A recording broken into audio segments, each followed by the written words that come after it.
Di sebuah desa kecil yang dikelilingi hamparan sawah hijau dan hutan lebat, hidup seorang wanita muda bernama Wulan Permata. Wulan adalah seorang guru yang penuh semangat, selalu memberikan yang terbaik untuk anak-anak desa tersebut. Setiap pagi, ia berjalan menyusuri jalan tanah berbatu menuju sekolah kecil yang terbuat dari kayu tua, tempat ia mengajarkan lebih dari sekadar pelajaran akademik. Wulan selalu berusaha menanamkan keberanian untuk bermimpi kepada murid-muridnya, mengingatkan mereka bahwa kehidupan memiliki kemungkinan yang tidak terbatas. Di desa yang sama tinggal seorang pemahat kayu bernama Zainul Butakan. Pria pendiam ini lebih memilih mengungkapkan isi hatinya melalui ukiran kayu yang memukau daripada kata-kata. Rumahnya yang sederhana berfungsi sebagai workshop kecil, tempat ia menciptakan karya seni yang menggambarkan keindahan alam dan cerita rakyat desa mereka. Meski kehidupannya sederhana, ukiran-ukiran Zainul sering menjadi pembicaraan warga desa karena detailnya yang menawan dan maknanya yang dalam. Pertemuan di pasar desa. Suatu pagi yang cerah, Wulan pergi ke pasar desa untuk membeli kain. Ia tengah mempersiapkan pertunjukan seni anak-anak di sekolah dan membutuhkan kain untuk membuat kostum. Saat sedang memilih kain, tanpa sengaja sekantung penuh barang belanjaannya jatuh ke tanah. Sebelum Wulan sempat berjongkok untuk mengutnya, seseorang lebih dahulu membantunya. "Ini, biar saya bantu," kata seorang pria dengan suara tenang. Wulan mendongak dan mendapati Zainul berdiri di depannya dengan senyum kecil yang tulus. Meski sebelumnya mereka hanya saling mengenal dari kejauhan, ini adalah kali pertama mereka berbicara. Ada sesuatu dalam tatapan mata Zainul yang membuat Wulan merasa hangat dan nyaman. "Terima kasih, Mas Zainul," ujar Wulan tersenyum ramah. "Sama-sama, Bu Guru," jawab Zainul sambil menyerahkan kembali kantung belanjaannya. Percakapan itu singkat, tetapi cukup untuk meninggalkan kesan mendalam bagi keduanya. Setelah pertemuan itu, Wulan dan Zainul mulai sering bertemu secara tidak sengaja di berbagai sudut desa. Setiap kali bertemu, mereka berbincang lebih lama, saling berbagi cerita tentang kehidupan sehari-hari hingga mimpi-mimpi besar mereka. Hadiah istimewa. Beberapa minggu setelah pertemuan di pasar, Zainul datang ke sekolah Wulan dengan membawa sebuah hadiah istimewa. Ia membawa papan nama yang diukir sendiri, dengan detail burung-burung kecil yang tampak seperti terbang di antara awan.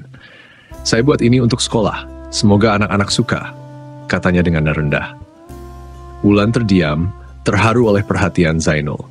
Ia memandangi ukiran itu, menyadari betapa indahnya papan itu bukan hanya dari segi seni, tetapi juga dari ketulusan hati yang melatarinya. "Ini luar biasa, Mas Zainul. Terima kasih banyak. Anak-anak pasti menyukainya," kata Wulan sambil tersenyum lebar. Sejak hari itu, hubungan mereka semakin dekat. Zainul sering datang ke sekolah untuk membantu memperbaiki meja-meja yang rusak atau sekadar menemani anak-anak bermain. Wulan juga mulai sering mengunjungi workshop Zainul, menyaksikan bagaimana ia menciptakan keindahan melalui kayu-kayu sederhana. Percakapan di tepi sungai. Salah satu momen favorit mereka adalah saat berjalan-jalan di tepi sungai yang mengalir di pinggiran desa. Di sana, mereka berbagi cerita tentang kehidupan, mimpi, dan harapan mereka. "Aku ingin sekali membangun perpustakaan kecil untuk anak-anak di desa ini," ujar Wulan suatu malam saat mereka duduk di bawah pohon besar di tepi sungai. "Itu mimpi yang indah, Wulan," jawab Zainul sambil memandang bintang di langit. "Aku juga punya mimpi. Aku ingin membuat ukiran yang bisa dikenal dunia, supaya orang tahu betapa indahnya desa ini." Mereka saling menatap, dan tanpa perlu banyak kata, mereka tahu bahwa mereka saling mendukung. Hubungan mereka tumbuh perlahan, berakar pada keinginan sederhana untuk melihat satu sama lain bahagia. Badai yang menguji cinta. Namun, perjalanan cinta mereka tidak selalu mulus. Suatu malam, badai besar menghantam desa. Sungai meluap, menyebabkan banyak rumah rusak, termasuk rumah dan workshop Zainul. Sebagian besar alat pemahatnya hilang dan Zainul merasa putus asa. Wulan tidak tinggal diam. Ia menggalang bantuan dari warga desa untuk membantu Zainul membangun kembali rumah dan workshopnya. Meskipun proses itu tidak mudah, mereka bekerja bersama, membuktikan bahwa cinta dan solidaritas dapat mengatasi segala rintangan. Pohon harapan, setelah badai berlalu, Zainul kembali bekerja.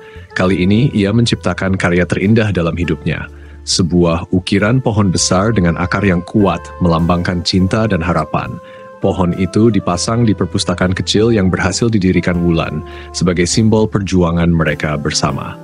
Pohon ini adalah pengingat bahwa kita selalu bisa bangkit. Tidak peduli seberapa besar badai yang datang, kata Zainul ukiran itu kepada Wulan. Wulan menatap ukiran itu dengan air mata bahagia. Terima kasih Zainul, aku tidak bisa meminta pendamping yang lebih baik darimu. Janji di bawah bintang. Di bawah pohon besar tempat mereka sering berbincang, Zainul mengungkapkan perasaannya yang paling dalam. Wulan, seperti pohon ini, cinta kita akan terus tumbuh, meski badai datang. Kau adalah akar yang membuatku tetap berdiri. Aku mencintaimu, hari ini, esok, dan selamanya. Wulan tersenyum, air mata kebahagiaan mengalir di pipinya. Dan aku mencintaimu Zainul, bersama-sama kita akan menghadapi segala hal. Cinta mereka terus tumbuh, menginspirasi banyak orang di desa itu. Mereka tidak hanya menjadi pasangan, tetapi juga simbol bahwa cinta sejati adalah tentang mendukung, bertahan, dan bermimpi bersama.